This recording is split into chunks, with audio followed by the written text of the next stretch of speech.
नमस्कार, आप देख रहे हैं पहाड़ प्रभात, साथ आपके मैं तिशा। बुलेटिन की शुरुआत करेंगे बड़ी खबर के साथ। इस वक्त की बड़ी जानकारी आपको बता दें, रामपुर में शत विशत हालत में 2 शव मिले हैं। सतलुज नदी के किनारे दोनों शव बरामद किए गए हैं। दोनों शव पुरुषों के बताए जा रहे हैं और मृतकों की अभी तक पहचान नहीं हो पाई है। और यहाँ पर अब इंतजार है डीएनए सैंपल का। डीएनए सैंपल लिया जाएगा और डीएनए सैंपल से पुष्टि होगी कि ये दोनों जो शव बरामद किए गए हैं वो कौन है, किसके शव है। समेत क्षेत्र के 20 लोगों का डीएनए सैंपल लिया गया है, जिनसे इन दोनों शवों के डीएनए सैंपल मैच किए जाएंगे, जिसके बाद ये साफ हो जाएगा कि ये दोनों शव किन किन व्यक्तियों के और ये कौन से परिवार से जुड़े हुए हैं। अभी भी 30 से ज्यादा लोग लापता बताए जा रहे हैं और लगातार बरामदगी हो रही है लोगों के शवों की। लगातार हो रही बारिश और क्लाउड बर्स्ट की घटनाओं से पूरी तरह से जल प्रलय आ गया है हिमाचल प्रदेश में और कई लोग लापता बताए जा रहे हैं। कई लोगों के शव बरामद हुए हैं और कुछ इस तरह से ऐसी स्थिति में शव बरामद हुए हैं एकदम अशद विक्षत हालत में, जिसकी वजह से शवों की पहचान करना बेहद मुश्किल हो जा रहा है। और यहाँ पर इसी की वजह से अब डीएनए सैंपल लिया जाएगा शवों का और यहाँ पर एरिया में जितने भी लोग मौजूद हैं, आसपास के एरियाज में जो लोग रहते हैं, उनके डीएनए सैंपल लिए जाएंगे और इसके बाद उनके डीएनए सैंपल से इन शवों के डीएनए सैंपल को मैच करवाया जाएगा, जिसके बाद इस बात की पुष्टि होगी कि ये शव किन परिवार के हैं, किन परिवार से जुड़े हुए हैं, किन लोगों के शव है। इस बात की पुष्टि डीएनए सैंपल मैच करने के बाद होगी। लगातार पहाड़ पर आ रहे जल प्रलय की वजह से जिस तरह से बारिश ने लगातार हो रही बरसात ने हाहाकार मचाया हुआ है। लोगों को यहाँ पर भारी परेशानियों का सामना करना पड़ रहा है। लोगों के घर नदियों और नालों में बह गए हैं। लगातार हो रही बारिश की वजह से नदियां भी या चाहे छोटी बड़ी नदियां सभी उफान पर है, जिसकी वजह से यहाँ पर अब ऐसे कई बाढ़ प्रभावित क्षेत्र बन गए हैं जहां पर लोगों को अब विस्थापित होना पड़ रहा है। लोगों के घर बह गए हैं, घरों में दरार आ गई है, पहाड़ दरक रहे हैं, जिसकी वजह से शव भी अब बरामद होने लगे हैं।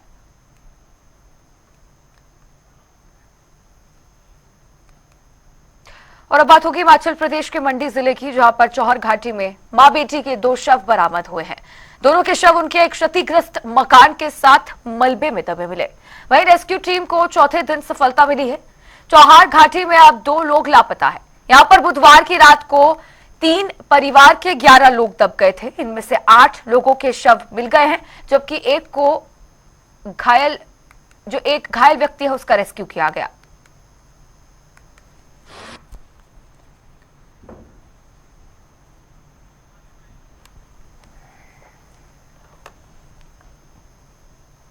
और अब देखिए, हिमाचल प्रदेश में आई आपदा के 76 घंटे बाद भी 45 लोगों का कोई सुराग नहीं मिल पाया है। शिमला जिले के रामपुर में लापता 36 लोगों में से एक भी नहीं मिला है। प्रशासन ने गुमशुदा लोगों की तलाश के लिए लाइव डिटेक्टर डिवाइस और खोजी कुत्तों को मौके पर बुलाया है। इनकी मदद से सर्च ऑपरेशन चलाया जा रहा है। जहां जहां खोजी कुत्तों को लोगों के दबे होने के संकेत मिल रहे हैं, वहां पर उन जगहों पर जेसीबी से, हाईटेक मशीनों से लोगों को खोजने के लिए खुदाई की जा रही है। तो इन साधनों का उपयोग यहाँ पर जो कर्मी तैनात हैं वो कर रहे हैं लोगों के शवों को बाहर निकालने के लिए जो मलबे के नीचे दबे हैं।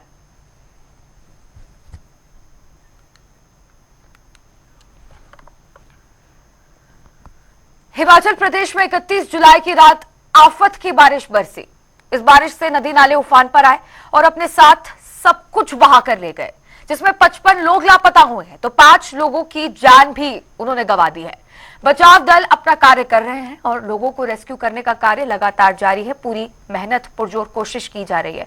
इसी पर हमारी खास रिपोर्ट देख लीजिए।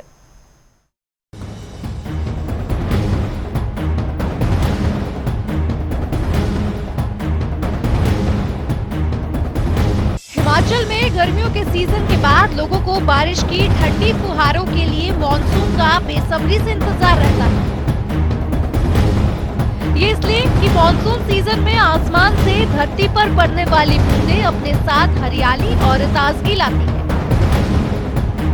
लेकिन अब यही बूंदें एक साथ मिलकर भारी बारिश के रूप में बरसती है तो अपने साथ तबाही लाती है। हिमाचल में भी ऐसा ही कुछ देखने को मिला है। उस वक्त जब लोग चैन की नींद अपने घरों में सो रहे थे तो अचानक से आसमान से आफत के बादलों ने एक साथ बरसकर तबाही ला दी। 5 जगह बादल फटने की घटनाओं से नालों में आई बाढ़ कई घरों को अपने साथ बहाकर ले गई। जिसमें 53 लोग भीषण बाढ़ की चपेट में आकर लापता हो गए। अब तक सर्च ऑपरेशन में 6 शव बरामद हुए हैं, लेकिन अभी भी 47 लापता लोगों को उनके अपनों की आंखें मलबे और पत्थरों के ढेरों में इस उम्मीद के साथ तलाश रही है कि शायद चमत्कार हो, कोई जिंदगी निकल आए। जिनकी तलाश में स्थानीय प्रशासन समेत एनडीआरएफ और सुरक्षा बल तैनात है। इस बीच कमांडेंट होमगार्ड आरपी नेवटा ने हमें जानकारी दी है कि ये तलाशी अभियान युद्ध स्तर पर चलने वाला है, जिससे जो भी लोग इस तबाही में फंस गए हैं उन्हें जल्द रेस्क्यू कर निकाला जा सके। ब्यूरो रिपोर्ट, जनता टीवी। बारिश, भूस्खलन और बर्बादी, दरकते पहाड़ मुसीबत विकराल, आसमानी आफत से बेहिसाब तबाही, नदियों में उफान, लोग परेशान, राहत बचाव में एनडीआरएफ एसडीआरएफ तैनात। पहाड़ी राज्यों में बीते दिनों बादल फटने के बाद आई बाढ़ और भूस्खलन के कारण आपदा से राहत मिलती दिखाई नहीं दे रही है। हिमाचल प्रदेश में लापता 46 लोगों का तीसरे दिन भी पता नहीं चल सका है। उत्तराखंड में मौसम बचाव कार्य में बड़ी बाधा बना हुआ है। 9,099 तीर्थयात्रियों को सुरक्षित निकाल लिया गया है, लेकिन लगभग 1,000 लोग अब भी विभिन्न स्थानों पर फंसे हुए हैं। उत्तराखंड में मुख्यमंत्री पुष्कर सिंह धामी राहत एवं बचाव अभियान की स्वयं मॉनिटरिंग कर रहे हैं। केंद्रीय गृह मंत्रालय भी पूरी स्थिति पर नजर रखे हुए है। इसके बावजूद 4 दिन बाद भी केदारनाथ धाम और पैदल मार्ग पर पड़ावों पर फंसे सभी तीर्थयात्रियों को निकाला नहीं जा सका है। पूरे उत्तराखंड के अंदर बचाव और राहत के कार्य चल रहे हैं। लगातार सभी विभाग अलर्ट मोड में हैं और सभी को कहा गया है। और मैं स्वयं भी घनसाली गया था, जखनाली गांव में गया था और साथ में मैं लिमचौड़ी और गुप्तकाशी गया था। वहां पर मैंने सभी 4 धाम श्रद्धालु जो केदारनाथ के दर्शन के लिए आए थे उनसे भी मैं मिला हूं। अभी तक सब मिलाकर जितने लोगों को बचाव किया गया है, राहत की गई है और निकाला गया है, रेस्क्यू किया गया है, लगभग वो संख्या 5,000 है। कुछ को हेली सेवा एयर से निकाला गया है, कुछ को वैसे निकाला गया है। 5,000 किया गया और जो लोग अभी बचे हुए हैं लगभग 1,000 के लगभग लोग धाम पर हैं और मौसम यदि ठीक रहता है तो आज शाम तक सभी को निकाल लिया जाएगा। सर, प्रधानमंत्री जी भी लगातार आदरणीय प्रधानमंत्री जी पूरी तरह से उन्होंने हमको कहा है कि हर तरीके से इस आपदा में हमारे साथ हैं और सभी संभव सहायता वहां से हो रही है और एमआई भी वहां से हेलीकॉप्टर भी भेज दिया गया है। अन्य सहायता भी जो एटीएफ एविएशन टर्बो फ्यूल है उसकी व्यवस्था भी हो गई है।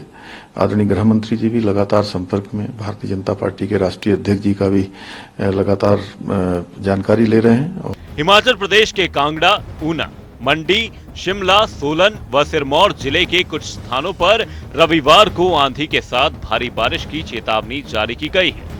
इससे बचाव कार्य में जुटे अधिकारियों की चिंता बढ़ गई है। लापता हुए 46 लोगों का अब भी पता नहीं चल सका है। शनिवार को मंडी की चौहार घाटी में एक लड़की का शव बरामद हुआ है। बात शिमला की करें तो शिमला के समेज में 33 लोग लापता हैं। मंडी की चौहार घाटी में 4 और कुल्लू में 9 लोग लापता बताए जा रहे हैं। प्रभावित के मामले में ये कहना चाहूँगा कि कम से कम 700 करोड़ रुपए का अभी नुकसान हुआ है और 55 के करीब लोग लापता है, जिसमें कुछ डेड बॉडी रिकवर हो गई है।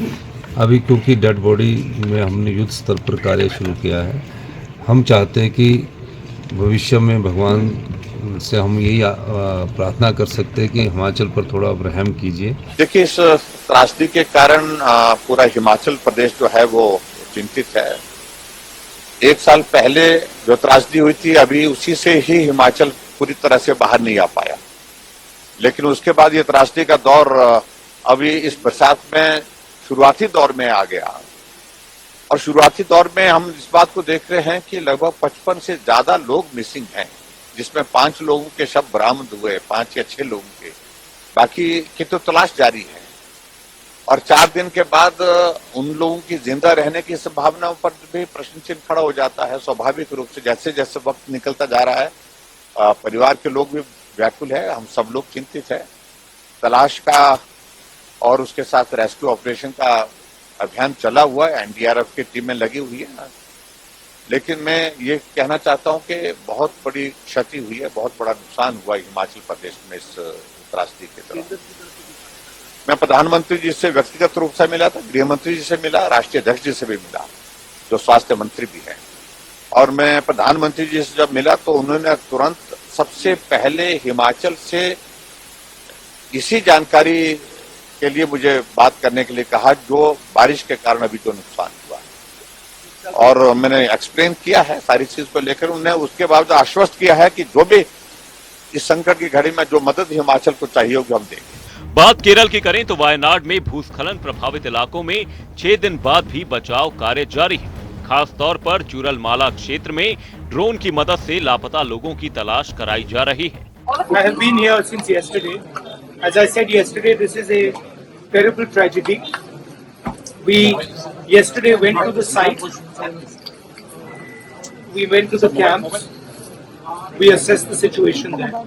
And today we had a meeting with the administration and the panchayat. They briefed us on exactly the number of casualties they expect, the number of houses that have been damaged, and their strategy. We have said that we are here to help in any way possible. Congress family would like to commit to build 100+ houses here. मौसम प्रतिकूल होने के कारण शनिवार को वायुसेना के मालवाहक हेलीकॉप्टर चिनूक और MI-17 उड़ान नहीं भर पाए। छोटे हेलीकॉप्टरों से भीमबली, चिरबासा और लिंचोली में फंसे तीर्थयात्रियों में से 1000 को सुरक्षित स्थानों पर पहुंचाया गया। एनडीआरएफ, एसडीआरएफ और मंदिर समिति की टीमों ने 600 लोगों को केदारनाथ धाम के दुरूह वैकल्पिक मार्गों से सुरक्षित निकाला। हम अभी जिस जगह पर हैं वो चीड़वासा है और यहाँ एक पहले से ही बना हुआ हेलीपैड था, लेकिन लैंडस्लाइड यहाँ हो गया था, जिसके कारण से इस हेलीपैड में बहुत सारे पत्थर आ गए थे, जो बड़े पत्थर भी थे, उसके कारण से ये फंक्शनल नहीं था। आज हम अपनी टीम के साथ एसडीआरएफ के 8 जवानों के साथ भीमबली पर उतरे। भीमबली से यहाँ हम पहुँचे, ये करीब 2.5 किलोमीटर का रास्ता है और यहाँ के हेलीपैड को हमने क्लीन किया। इसके जितने बड़े पत्थर थे सब बाहर किए इससे, और हेलीपैड को हमने जो यहाँ टूरिस्ट फंसे हुए हैं उनको वापस सुरक्षित स्थान पर ले जाने के योग्य बना दिया। और यहाँ से अभी हेलीपैड की सॉर्टी शुरू हो गई है और रेस्क्यू कार्य प्रारंभ हो गया। शिमला जिले के रामपुर के साथ सटे समेज में मलबे के नीचे दबे लापता लोगों को ढूंढने के लिए लाइव डिटेक्टर डिवाइस का प्रयोग किया जा रहा है। खोजी कुत्तों को भी सर्च ऑपरेशन में शामिल किया गया है। लाइव डिटेक्टर डिवाइस एक जीवन पहचान उपकरण है, जिसका उपयोग आपदाओं के बाद बचाव कार्यों के दौरान किया जाता है। समय बीतने के साथ ही बचाव अभियान युद्ध स्तर पर जारी है। इसके लिए 1300 से अधिक सैन्य टुकड़ियों को अलग अलग सेक्टरों और क्षेत्रों में तैनात किया गया है। इनके अलावा स्थानीय वॉलंटियर्स की भी मदद ली जा रही है। ये 2 अगस्त को रात 10:30 बजे के आसपास यहाँ पे क्लाउड बर्स्ट हुआ था।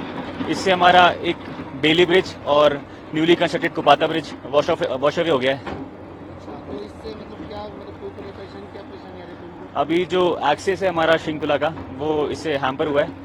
मोस्टली इन 2-3 डेज हम इसको ओपन कर देंगे। हमारी टीम लगी हुई है इसमें अभी। अच्छा, तो उस तरफ जो लोग जाते हैं उसके लिए किस तरीके से कोई टेम्परेरी रास्ता आज से हमने काम शुरू करा है। मोस्टली बाद शाम तक हम टेम्परेरी रास्ता खोल देंगे, बट गाड़ियों के लिए हमें टाइम लगेगा, 1-2 दिन का टाइम। हम नया ब्रिज लॉन्च करेंगे यहाँ पे।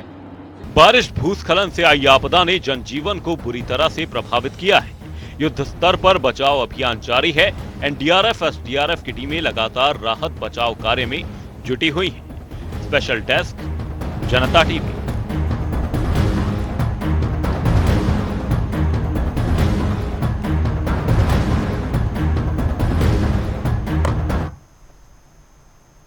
और यहाँ वक्त हो चला एक छोटे से ब्रेक का। फौरन हाजिर होंगे कुछ और खबरों के साथ।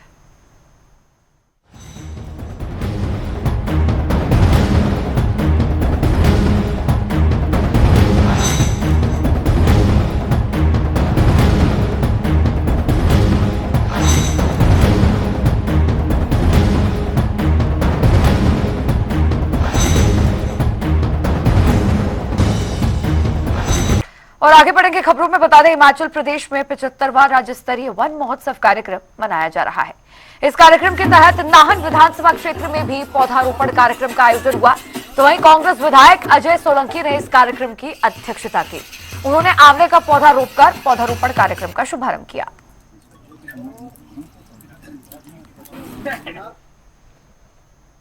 तो वहीं शक्तिपीठ ज्वालामुखी मंदिर में श्रावण अष्टमी नवरात्रों का आगाज हुआ। श्रावण अष्टमी नवरात्र आज से 14 अगस्त तक चलने वाले हैं। तो वहीं मंदिर प्रशासन की तरफ से नवरात्रि को लेकर सभी पुख्ता इंतजाम किए गए हैं। साथ ही श्रद्धालुओं को पंक्तिबद्ध तरीके से दर्शन भी करवाए जाएंगे। जय माता दी। सभी भक्तों को श्रावण अष्टमी मेलों की बहुत बहुत हार्दिक शुभकामनाएं। श्रावण अष्टमी मेला जो 5 अगस्त से 15 अगस्त तक चलेगा, उसके लिए मंदिर प्रशासन की ओर से सभी तैयारियां जो हैं पूर्ण कर ली गई हैं। मेलों के दौरान सुरक्षा व्यवस्था, श्रद्धालुओं को लाइनों में दर्शन करवाने की व्यवस्था, असामाजिक तत्वों पर नज़र रखने के लिए 50 के करीब जो है होमगार्ड अतिरिक्त तैनात किए जाएंगे। 50 के करीब ही सफाई व्यवस्था, शहर की सफाई व्यवस्था, मंदिर परिसर की सफाई व्यवस्था को सुचारू करने के लिए कर्मियों की नियुक्ति की जाएगी। और मंदिर को इस अवसर पर रंग बिरंगी लाइटों से सजाया गया। तो माता के श्रावण मास के नवरात्रों की बहुत बहुत बधाइयाँ और शुभकामनाएँ। मंदिर श्री ज्वालामुखी में जो है श्रावण मास के नवरात्रे शुरू हो रहे हैं, इसी के ही प्रतिरूप मंदिर को बहुत ही सुंदर लाइटों से सजाया गया है। और इस नवरात्रों में हमारे पंजाब के ग्रामीण इलाकों के जो हैं लोग बड़ी श्रद्धा के साथ माता जी के यहाँ पर दर्शनों के लिए आते हैं। पहले लोग दंडवत करके आते थे, कुछ लोग इसमें जो है साइकिलों पर आ रहे हैं, कुछ जो है मोटरसाइकिलों पर आ रहे हैं। और ये लोग बड़े ही श्रद्धा भाव से पंक्तिबद्ध होकर माता जी के दर्शनों का लाभ लेते हैं। और फिलहाल इस खबर के साथ बुलेटिन में इतना ही। आप देखते रहिए जनता टीवी। नमस्कार।